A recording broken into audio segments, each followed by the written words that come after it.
ایمان پر فاطمہ یا الہی، ایمان پر فاطمہ یا الہی، ایمان پر فاطمہ یا الہی۔ الحمدللہ رب العالمین والصلاة والسلام علی سید المرسلین، اما بعد فاعوذ باللہ من الشیطان الرجیم، بسم اللہ الرحمن الرحیم۔ الصلاة والسلام علیک یا رسول اللہ وعلی آلک وصحابک یا حبیب اللہ۔ الصلاة والسلام علیک یا نبی اللہ وعلی آلک وصحابک یا نور اللہ۔ فرمان مصطفیٰ صلی اللہ تعالی علیہ وآلہ وسلم، نیت المؤمن خیر من عملہ، مسلمان کی نیت اس کے عمل سے بہتر ہے۔ اللہ کی رضا کے لیے اور ثواب بڑھانے کے لیے اچھی نیتیں کر لیں کہ رضا الہی کے لیے، حصول ثواب کے لیے، علم دین حاصل کرنے کے لیے بیان میں شریک رہوں گا۔ تعظیم علم دین کی خاطر جتنا ہو سکا دو زانوں بیٹھ کر خوب کان لگا کر توجہ کے ساتھ بیان سنوں گا۔ جو باتیں سنوں گا اسے یاد رکھوں گا، عمل کروں گا، دوسروں تک پہنچانے کی کوشش کروں گا۔ شفیع روز شمار جناب احمد مختار صلی اللہ تعالی علیہ وآلہ وسلم کا ارشاد نور بار ہے، تم اپنی مجلسوں کو مجھ پر درود پاک پڑھ کر آراستہ کرو، کیونکہ تمہارا مجھ پر درود پڑھنا بروز قیامت تمہارے لیے نور ہوگا۔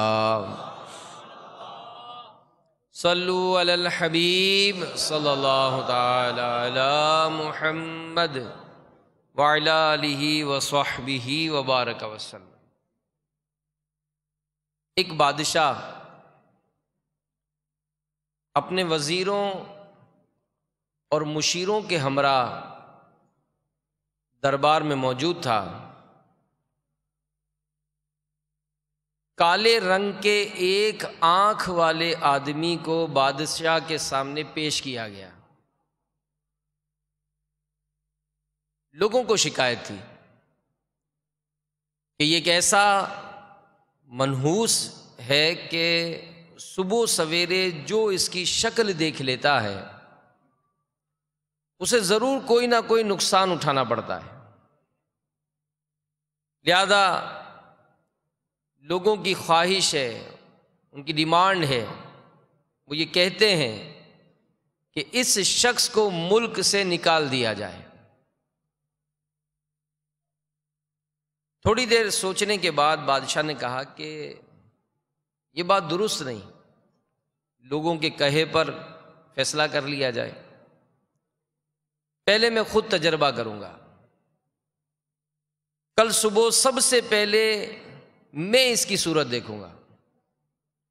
پھر دوسرا کوئی کام کروں گا۔ اگلے دن جب بادشاہ بیدار ہوا تو اس کی خوابگاہ یعنی اس کا بیڈ روم جو تھا تو وہ ترکیب بنائی تھی، تو جیسے ہی اس نے بیڈ روم کا دروازہ کھولا ایک آنکھ والا وہ کالا آدمی اس کے سامنے موجود تھا، یعنی سب سے پہلے بادشاہ نے اسی کا چہرہ دیکھا۔ بادشاہ اس کو دیکھ کر واپس پلٹ آیا اور دربار جانے کے لیے تیار ہونے لگا۔ لباس تبدیل کرنے کے بعد جو ہی بادشاہ نے جوتے میں اپنا پاؤں ڈالا تو اس میں موجود زہریلے بچھو نے بادشاہ کو ڈنک مار دیا۔ اب بادشاہ کی چیخیں بلند ہو گئیں، خادم بھاگ پہنچے، زہر کے اثر سے بادشاہ کا رنگ سرخ و سفید جو چہرہ تھا وہ نیلا پڑ گیا، شور مچ گیا کہ بادشاہ سلامت کو بچھو نے کاٹ لیا۔ چند لمحوں میں وزیر خاص پہنچ گئے، ہاتھوں ہاتھ شاہی طبیب کو بلایا گیا، خیر بڑی مشکل سے بادشاہ کی جان بچی۔ کئی دن اسے بستر علالت پر گزارنا پڑے۔ جب طبیعت سنبھلی، بادشاہ دربار میں بیٹھا تو پھر اس کالے ایک آنکھ والے آدمی کو بھیجا، سامنے کیا گیا۔ اب اس منحوس ہونے کا تجربہ یہ بادشاہ خود کر چکا تھا۔ وہ جیسے ہی بادشاہ کے سامنے آیا تو بادشاہ نے تو فیصلہ سنا دیا کہ یہ تو بڑا منحوس ہے، اور میں تو خود تجربہ کر لیا کہ اسی کا چہرہ تو دیکھا تھا، اور اسی کو مطلب دیکھ کر یہ بچھو نے ڈنک مارا اور میری اس طرح طبیعت ہو گئی، بالکل اس کو تو نکال دو باہر۔ اب وہ رو رو کر رحم کی فریاد کرنے لگا کہ مجھ پر رحم کیا جائے اور میرے وطن سے مجھے نہ نکالا جائے۔ یہ دیکھ کر ایک وزیر کو اس پر رحم آ گیا۔ اس نے بادشاہ سے اجازت لی کہ حضور جان کی امان پاؤں تو کچھ عرض کروں۔ اس نے کہا بالکل۔ تو کہا آپ نے صبح صبح اس کی صورت دیکھی، آپ کو بچھو نے کاٹ لیا، یہ منحوس ٹھہرا، لیکن معاف کیجیے گا اس نے بھی صبح صبح آپ کو دیکھا تھا۔ آپ نے اس کو دیکھا، آپ کو بچھو نے کاٹا، تو اس نے بھی تو صبح صبح آپ کو دیکھا تھا، اور جب سے یہ شور مچا کہ آپ نے اس کا چہرہ دیکھا، اس کو بچھو نے کاٹا، اس کو قید کر لیا گیا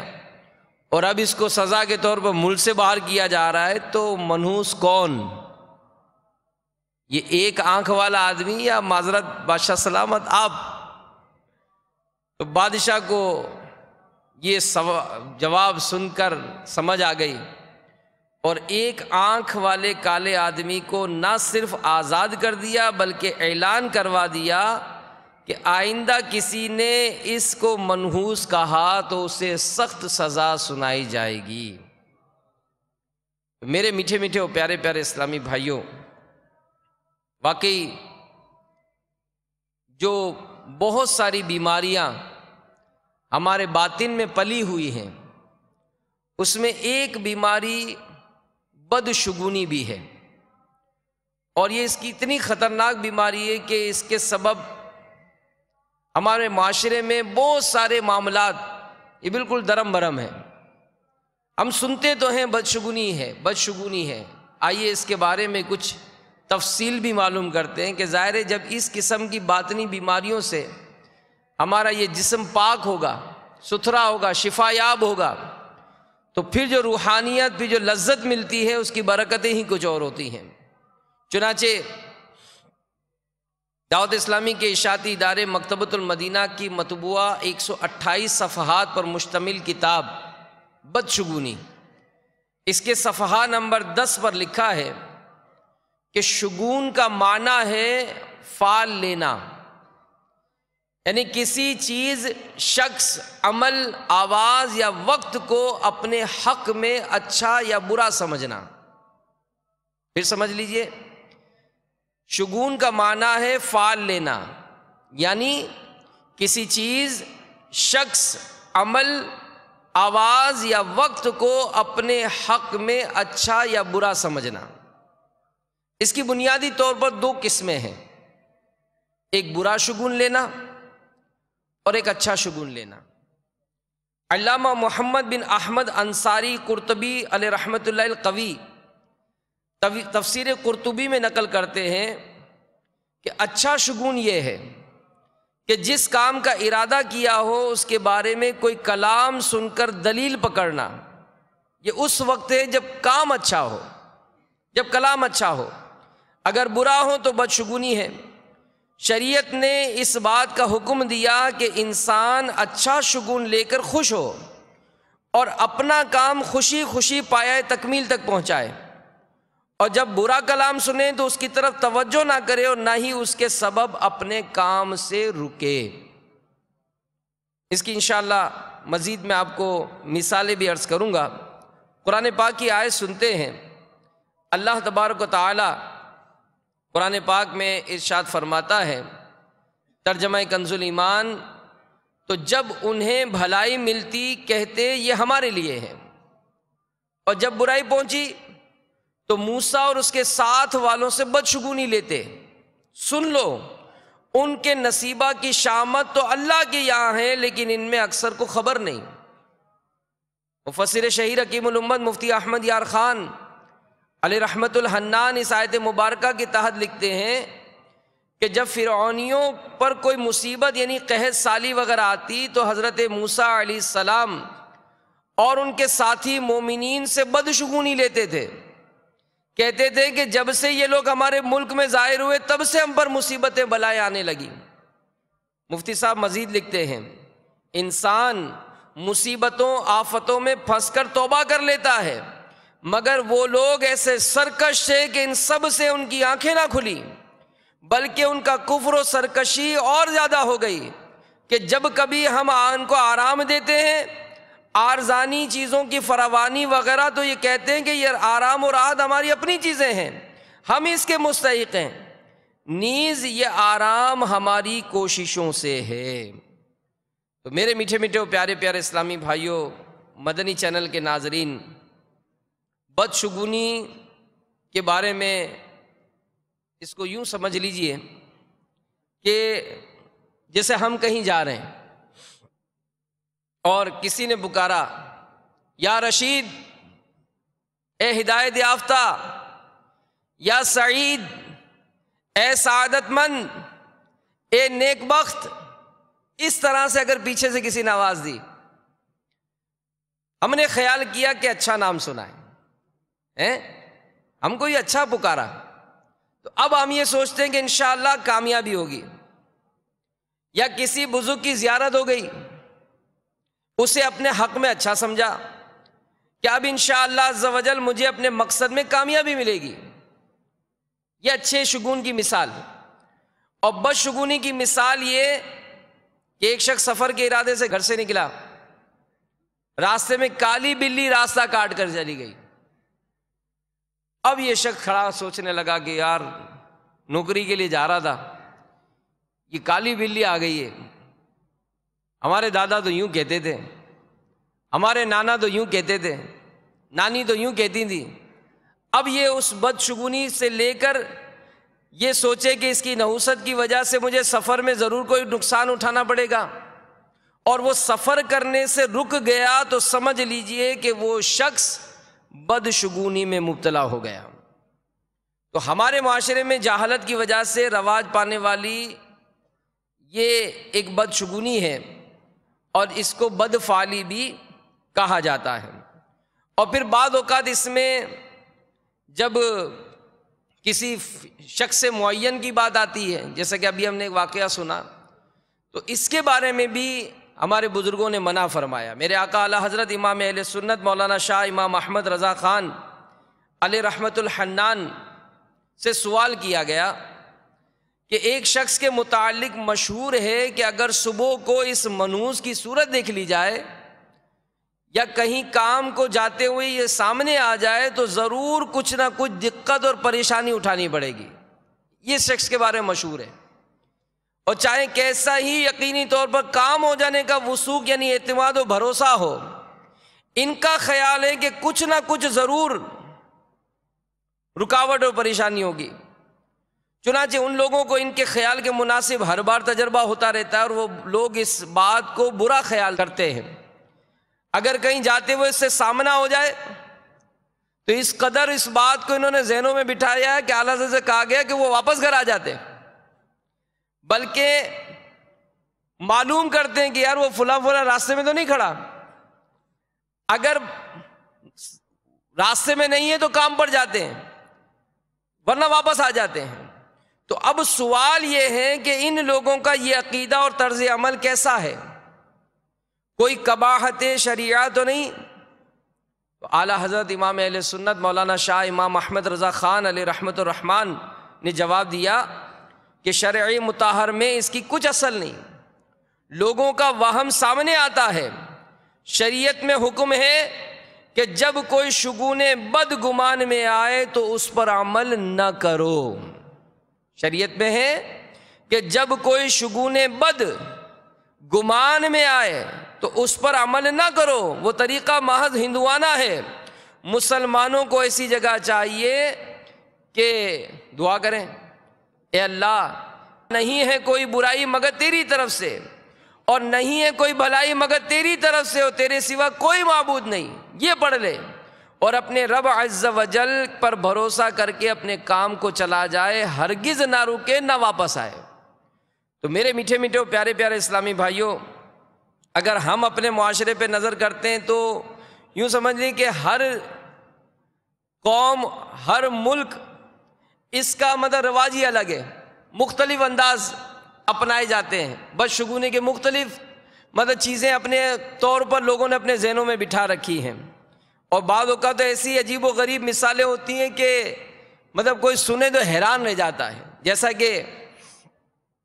کبھی اندھے لنگڑے ایک آنکھ والے اور معذور لوگوں سے، تو کبھی کسی خاص پرندے یا جانور کو دیکھ لیا، اس کی آواز سن لی، تو اب بدشگونی کا شکار ہو جاتے ہیں کہ یار آج لگتا ہے کام اپنا اچھا نہیں ہوگا۔ یا کبھی گھر سے نکلے اور راستے میں ہی ایمبولینس کی آواز سن لی، یا فائر بریگیڈ کی گاڑی جناب وہ آگ بجھانے کے لیے کہیں روانہ ہو گئی، تو اب چونکہ یہ حادثہ ہوتا ہے تو یہ گاڑیاں دوڑتی ہیں روڈوں پر، تو اب ذہن بنا لیا کہ یار آج صبح صبح یہ معاملہ ہو گیا، اب تو دن اچھا نہیں گزرے گا میرا۔ کبھی اخبارات یا میگزین، ان میں یہ مختلف جو فعال نکالے جاتے ہیں کہ آپ کا دن ایسا رہے گا تو آپ کا ہفتہ ایسا گزرے گا، تو اب ان چیزوں کو پڑھ کر اپنے بارے میں پلاننگ کرتے ہیں کہ یار یہ ہفتہ تو میرے لیے بہت بھاری ہے، تو اب مجھے یوں سفر نہیں کرنا چاہیے، مجھے ایک کام شروع نہیں کرنا چاہیے۔ کبھی جوتا اتارتے وقت جوتے پر جوتا آ جائے، تو یہ بھی بعض قومیں ہوتی ہیں کہ یہ اچھا نہیں ہوا، یہ جوتے پہ جوتا کیسے آ گیا۔ کبھی کسی کا کٹا ہوا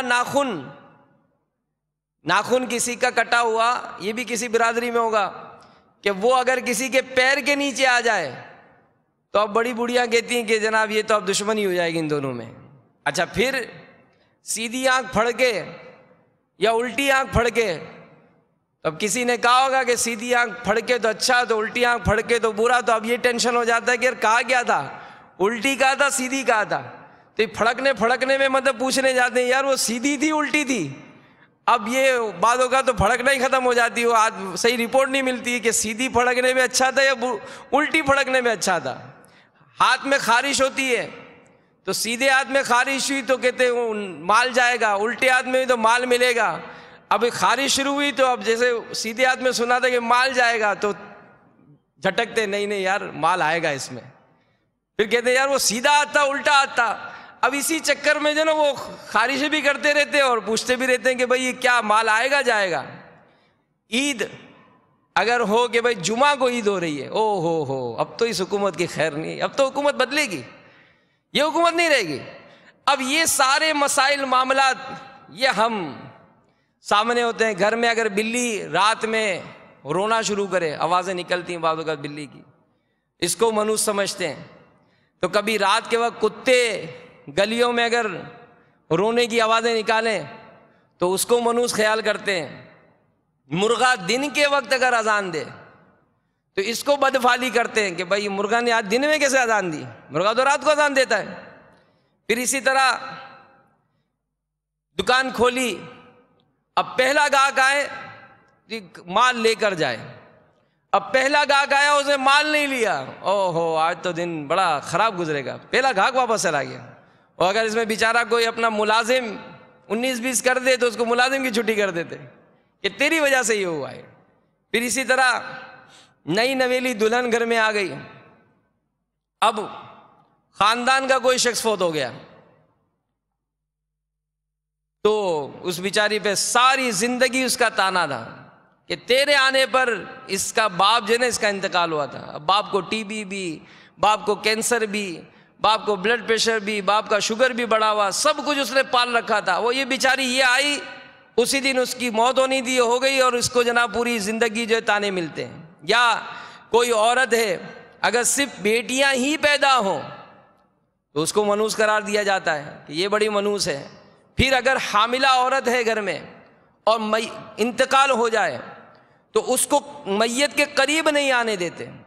اور ذہن یہ بنایا تھا کہ جناب یہ میت کے قریب آئے گی تو اس کے پیٹ میں جو بچہ ہے نا اس پہ برا اثر پڑے گا، یہ بدشگونی لے جاتی ہے. پھر اسی طرح خالی کینچی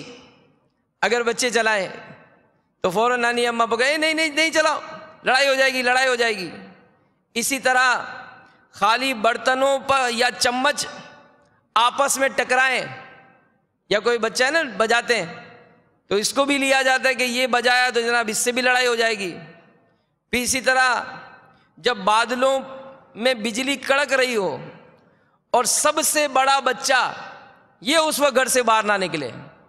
ورنہ بجلی اس پہ گرے گی، تو یہ بھی بعض ہوتا ہے. بچے کے دانت اگر الٹے نکلنا شروع ہوں تو مشہور ہوتا ہے کہ یہ ننیال پہ نانی والوں پر ماموں پر یہ بڑا بھاری پڑے گا. دودھ پیتے بچے کے بالوں میں اگر کنگھی کی جاتی ہے تو اس سے یہ بدفعلی لی جاتی ہے کہ جناب اس کے دانت جو ہے نا وہ ٹیڑھے نکلیں گے. اگر کوئی بچہ کسی لمبے آدمی کے پاؤں کے نیچے سے گزر جائے تو یہ مشہور ہوتا ہے کہ اب اس کا قد تھوڑی بڑھے گا، یہ قد نہیں بڑھے گا، یہ تو اس کے نیچے سے گزرا ہے نا. کوئی سو رہا اور وہ پھلانگ کر چلا جائے تو اس میں بھی ذہن بنایا جاتا ہے کہ اب اس کا قد نہیں بڑھے گا، چھوٹا ہی رہ جائے گا. مغرب کے بعد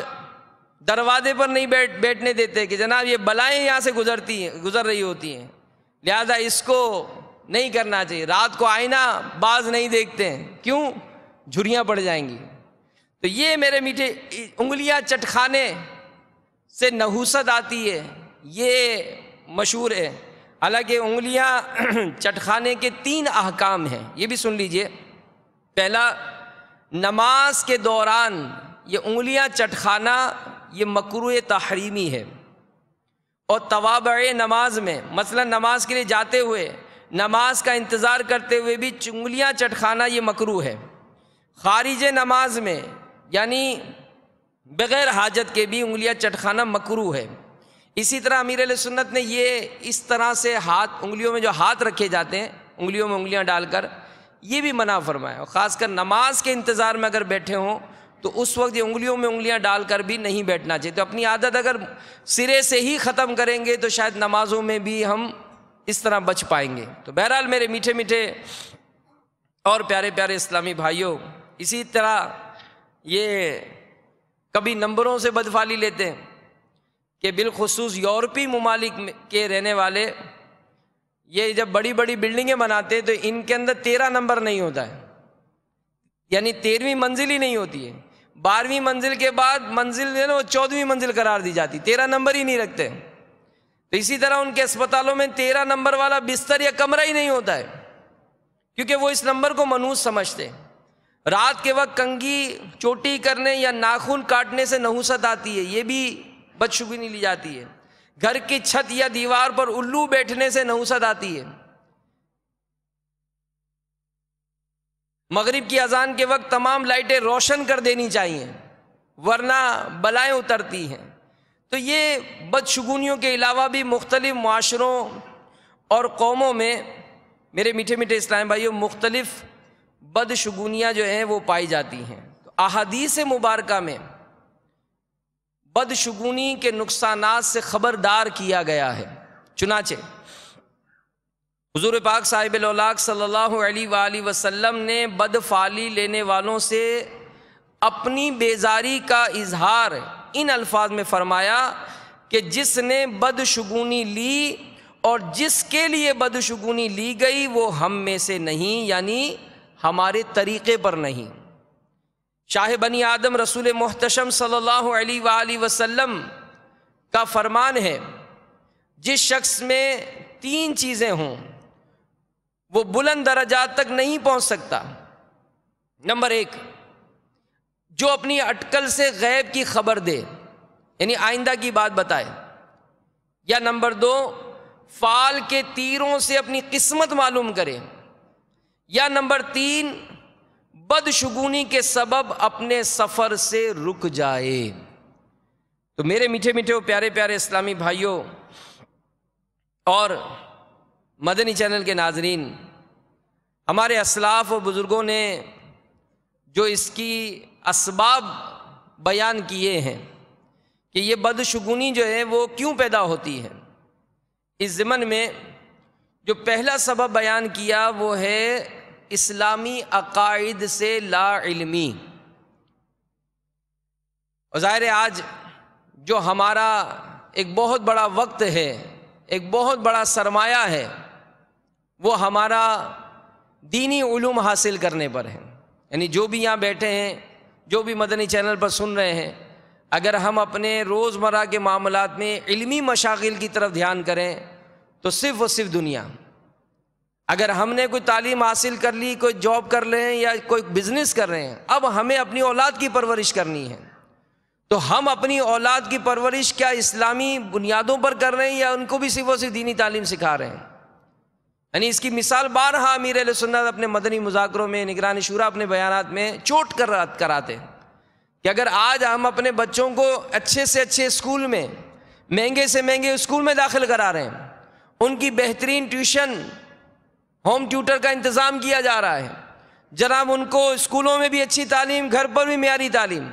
اسکولوں میں بھی اچھی رقم خرچ ہو رہی ہے، گھر میں بھی اچھی رقم خرچ ہو رہی ہے، لیکن کیا ہم نے اپنے بچوں کو قرآن پڑھایا؟ کیا ہم نے بچوں کو اسلامی عقائد، اسلامی معلومات فراہم کی؟ کیا کر رہے ہیں؟ تو یہ اس طرح کے بہت سارے بیماریاں جس میں آج بدقسمتی سے مسلم معاشرہ جو ہے وہ مبتلا ہے، اس میں ایک جو بیماری جس کا ہم سن رہے ہیں، وجہ کیا بیان ہوئی؟ اسلامی عقائد سے لا علمی۔ تو اس کا علاج یہ ہے کہ بندہ تقدیر پر ان معنوں میں اعتقاد رکھے کہ ہر بھلائی برائی اللہ نے اپنے علم ازلی کے موافق مقدر فرما دی، جیسا ہونے والا تھا اور جیسا کرنے والا تھا اپنے علم سے جانا اور وہی لکھ دیا۔ تو بدشگونی میں جگہ ہی دل میں نہیں بنا سکے گی، کیونکہ جب بھی انسان کو کوئی نقصان پہنچے گا تو یہ ذہن بنا لے گا کہ میری تقدیر میں لکھا تھا، نہ کہ کسی کی نحوست کی وجہ سے ایسا ہوا ہے۔ اور یہ بات، اس کی بھی بڑی پیاری وضاحت علماء نے کی ہے کہ جیسا کہ حضرت سیدنا امام محمد آفندی رومی برکلی علیہ رحمۃ اللہ الولی لکھتے ہیں کہ بدشگونی لینا حرام اور نیک فعل یا اچھا شگون لینا مستحب ہے۔ مفسر شہیر حکیم الامت مفتی احمد یار خان نعیمی رحمۃ اللہ تعالی علیہ فرماتے ہیں کہ اسلام میں نیک فعل لینا جائز ہے، بد فعلی، بدشگونی لینا حرام ہے۔ تو میٹھے میٹھے اسلامی بھائیوں، نہ چاہتے ہوئے بھی بعض اوقات انسان کے دل میں برے شگون کا خیال آ ہی جاتا ہے، اس لیے کسی شخص کے دل میں بدشگونی کا خیال آتے ہی اسے گناہگار قرار نہیں دیا جا سکتا۔ یعنی بدشگونی اس طرح کے معاملات چونکہ بچپن سے سنتے آ رہے ہیں، اب اگر ہمیں یہ معلومات ہوئی تو ایسا نہیں فوراً ختم ہو جائے گا، اس طرح کے معاملات ذہن میں آئیں گے۔ کرنا کیا ہے یہ سنیے کہ محض دل میں برا خیال آ جانے کی بنا پر سزا کا حقدار ٹھہرانے کا مطلب کسی انسان پر اس کی طاقت سے زائد بوجھ ڈالنا ہے، اور یہ بات شرعی تقاضے کے خلاف ہے، کیونکہ اللہ عز و جل ارشاد فرماتا ہے لا یکلف اللہ نفسا الا وسعها، ترجمہ کنز الایمان کہ اللہ عز و جل کسی جان پر بوجھ نہیں ڈالتا مگر اس کی طاقت بھر۔ اور حضرت علامہ ملا جیون رحمۃ اللہ تعالیٰ علیہ اس آیت کے تحت تفسیرات احمدیہ میں لکھتے ہیں کہ اللہ تعالیٰ ہر جاندار کو اس بات کا مکلف یعنی ذمہ دار بناتا ہے جو اس کی وسعت و قدرت میں ہو۔ چنانچہ اب یہ اہم بات سن لیجئے، اگر کسی نے بدشگونی کا خیال دل میں آتے ہی اس کو جھٹک دیا، کالی بلی رستہ کاٹ گئی، جھٹک دیا، کسی کے بارے میں خیال آئے کہ یار یہ منحوس شخص سے، جھٹک دیا، کوئی ایسی بات گھر کی عورتوں میں دیکھی، کوئی بچوں میں دیکھی، جو پرانی ایسی رسم و رواج ایسی باتیں تھیں دل میں آئی لیکن جھٹک دیا، اس پر کچھ الزام نہیں۔ لیکن اگر اس نے بدشگونی کی تاثیر کا اعتقاد رکھا کہ اب تو ایسا ہوگا ہی، اس اعتقاد کی بنا پر اس کام سے رک گیا تو گناہ گار ہوگا۔ مثلاً کسی چیز کو منحوس سمجھ کر سفر یا کاروبار کرنے سے یہ سوچ کر رک گیا کہ اب مجھے نقصان ہی ہوگا تو اب گناہ گار ہوگا۔ شیخ الاسلام شہاب الدین امام احمد بن حجر مکی شافعی علیہ رحمۃ اللہ القوی اپنی کتاب الزواجر میں بدشگونی کے بارے میں 2 حدیث پاک نقل کرنے کے بعد لکھتے ہیں، پہلی اور دوسری حدیث پاک کے ظاہری معنی کی وجہ سے بدفعلی کو گناہ کبیرہ شمار کیا جاتا ہے، اور مناسب بھی یہی ہے کہ یہ حکم اس شخص کے بارے میں ہو جو بدفعلی کی تاثیر کا اعتقاد رکھتا ہو، جبکہ ایسے لوگوں کے اسلام یعنی مسلمان ہونے نہ ہونے میں کلام ہے۔ تو بہرحال میرے میٹھے میٹھے اور پیارے پیارے اسلامی بھائیوں، بدشگونی کے بارے میں ہم سن رہے ہیں کہ اس میں جو باتیں اس میں دل میں جمانا نہیں ہے، جھٹک دینا ہے، اور جو اچھی بات کا فال لیتے ہیں تو بسا اوقات ان کو برکتیں بھی نصیب ہوتی ہیں، جیسا کہ دعوت اسلامی کے مدنی ماحول کی برکتیں پاتے ہوئے ایک ایمان افروز مدنی بہار آپ کی گوش گزار کرتا ہوں۔ چنانچہ قصبہ کالونی باب المدینہ کراچی کے ایک اسلامی بھائی کے بیان کا خلاصہ ہے کہ ہمارے خاندان میں لڑکیاں کافی تھیں، چچا جان کے یہاں 7 لڑکیاں تو بڑے بھائی کے یہاں 9 لڑکیاں، میری شادی ہوئی تو میرے یہاں بھی لڑکی کی ولادت ہوئی، سب کو تشویش ہو گئی، سب کو تشویش ہو گئی، اور آج کل ایک عام ذہن کے مطابق سب کو وہم سا ہونے لگا کہ کسی نے جادو کرا دیا ہے، اولاد نرینہ کا سلسلہ بند کروا دیا ہے۔ میں نے نیت کی کہ میرے یہاں لڑکا پیدا ہوا تو 30 دن کے یعنی 1 ماہ کے مدنی قافلے میں سفر کروں گا۔ میری مدنی منی کی امی نے ایک بار خواب دیکھا کہ آسمان سے ایک کاغذ کا پرزہ ان کے قریب آ کر گرا، اس کو اٹھا کر دیکھا تو اس پر لکھا تھا بلال۔ وہ کہتے ہیں کہ الحمدللہ 1 ماہ کے مدنی قافلے کی نیت کی برکت سے میرے یہاں مدنی منع کی آمد ہو گئی، نہ صرف ایک بلکہ آگے چل کر یکے بعد دیگرے 2 مدنی منع مزید پیدا ہو گئے۔ اللہ عز و جل کا کرم دیکھیے کہ 1 ماہ کے مدنی قافلے کی برکت سے صرف مجھ تک محدود نہ رہی، ہمارے خاندان میں جو بھی اولاد نرینہ سے محروم تھا سب کے یہاں خوشیوں کی بہاریں لٹاتے ہوئے مدنی منع پیدا ہو گئے۔ اور یہ بیان دیتے وقت الحمدللہ میں علاقائی مدنی قافلہ ذمہ دار کی حیثیت سے مدنی قافلے کی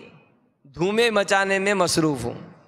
تو میرے میٹھے میٹھے اور پیارے پیارے اسلامی بھائیوں، دیکھا آپ نے کہ مدنی قافلے کی برکت سے کس طرح من کی مرادیں براتی ہیں، امیدوں کی سوکھی کھیتیاں ہری ہو جاتی ہیں، دلوں کی مرجھائی کلیاں کھل اٹھتی ہیں، اور خانمہ بربادوں کی خوشیاں لوٹ آتی ہیں۔ مگر یہ ذہن میں رہے کہ ضروری نہیں ہر ایک کی دلی مراد لازمی ہی پوری ہو، بارہا ایسا ہوتا ہے کہ بندہ جو طلب کرتا ہے وہ اس کے حق میں بہتر نہیں ہوتا، اس کا سوال پورا نہیں کیا جاتا، اس کی منہ مانگی مراد نہ ملنا اس کے لیے انعام ہوتا ہے۔ مثلاً یہی کہ اولاد نرینہ مانگی، دعائیں کرائیں، دعا کراتے رہے، اجتماعات میں آئے، قافلوں میں بھی سفر کر لیا، مگر اس کو مدنی منیوں سے ہی نوازا جاتا رہا، اور یہی اس کے حق میں بہتر بھی ہوتا ہے۔ چنانچہ پارہ 2 سورۃ البقرہ آیت نمبر 216 میں رب العباد عز و جل کا ارشاد حقیقت بنیاد ہے، عَسَىٰ أَن تَكْرَهُوا شَيْئًا وَهُوَ خَيْرٌ لَكُمْ وَعَسَىٰ أَن تُحِبُّوا شَيْئًا وَهُوَ شَرٌّ لَكُمْ وَاللَّهُ يَعْلَمُ وَأَنتُمْ لَا تَعْلَمُونَ۔ میرے آقا اعلیٰ حضرت امام اہل سنت مولانا شاہ امام احمد رضا خان علیہ رحمت الحنان کنز الایمان شریف میں اس کا ترجمہ کچھ یوں کرتے ہیں، قریب ہے کوئی بات تمہیں بری لگے اور وہ تمہارے حق میں بہتر ہو،